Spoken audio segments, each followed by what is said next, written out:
Hi, I'm Wayne Reynolds. I live in the Washington, D.C. area, and I'm really enthused to try to bring the Corcoran Gallery into the 21st century. You know, there's a real sense of urgency as a result of that article that was in the Washington Post about moving the Corcoran forward. Do you want to talk about that a little bit? Yes, I thought it was important to have the article in the Post last week, or this week, because I wanted the public and the students and the faculty that I haven't already met with to understand the emergency situation that's at the Corcoran today. When I first read about the Corcoran, it was in the newspaper last summer, and the situation that it was in. And David Montgomery, the writer, called me and asked me what I would do with the Corcoran if given the opportunity, and I told him.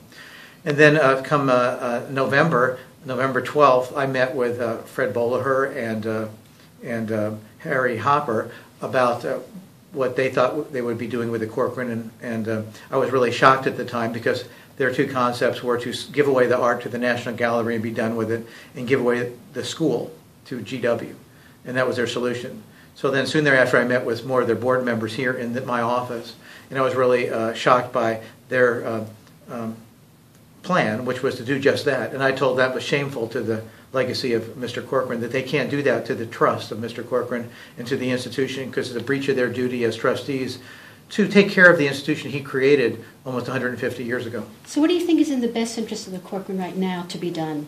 Well, the first thing is they need new leadership. I've offered to be the chairman. I've met with them. They've actually call me almost once a week since I met with them. So I want to know that people to know that I have in fact been in constant communication with them. But what should be done, they need new leadership, a vision that I briefly put forth in that Washington Post article, to create what I believe would be called the Corcoran Center for Creativity, to create the greatest model for a new arts institution for the 21st century, which would bring together innovation, creativity, design thinking, and arts education. We need to create an endowment that would ensure that we have the best teachers and the best students and the best facilities in the country for what we want to do. And I would love to bring on new board members who give. You know, a lot of the board members now give a little bit or nothing. We need people who understand the mission of what we want to do and also have a passion for what it is, and also think about what the institution should be and think about the institution first. Let's create something that we can look back upon and say we really did make a difference in our country for arts education. So how do you think we rally this energy, this cry, this to the board and to the president? What do you think needs to be done to actually get I've change? met them. They keep telling me that come March 1st, which is now past us, that the institution will be out of money. I'm sure they don't have any money. They've gone through, from what I understand, their endowment fund.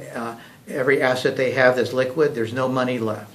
I imagine they told me 2 months ago they're going to sell off these rugs to someone in Qatar in order to pay the light bill come March 1 and pay their own salaries. They couldn't do that, obviously, so now they're trying to auction it off. I presume what happened is that they're going to, they must have taken out a loan to bridge them until June when these rugs are for sale. But this is no way to run an institution. This is a sad, sad situation. And worst of all, what's really frightening to me is they told me back in November that their accreditation was up last year for the college. They couldn't get it renewed because of the financial sustainability of the institution, the college, and that they were given a one-year extension. Well, that one-year extension is now to 2013. We're already into March of 2013. There's no showing of financial sustainability. So while the students, they need to understand that if they sit back, there will not be a college, in my opinion, after this year, because they won't have accreditation renewed.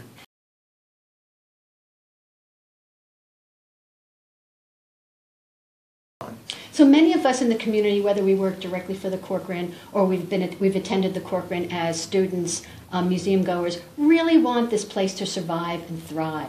So if there's a rallying cry, if there's something that you could say, if this YouTube reaches a larger public, what would you suggest people do? I've done what I can do in the short period of time I've been involved, but it's really up to the students, the staff, the faculty to rise up and come together and say they've had enough. If they don't come together in a short period of time, in the month of March, I would encourage you in the month of March to come together and protest what's going on there. There will not be a Corcoran by the end of the year.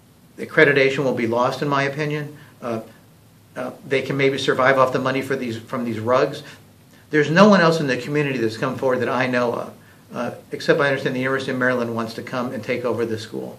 But besides that, and I don't even know if that's going to happen, it's like the Titanic. You're going to ride it to the bottom of the ocean, okay? You need to take control and don't be intimidated. You need to make your voices heard.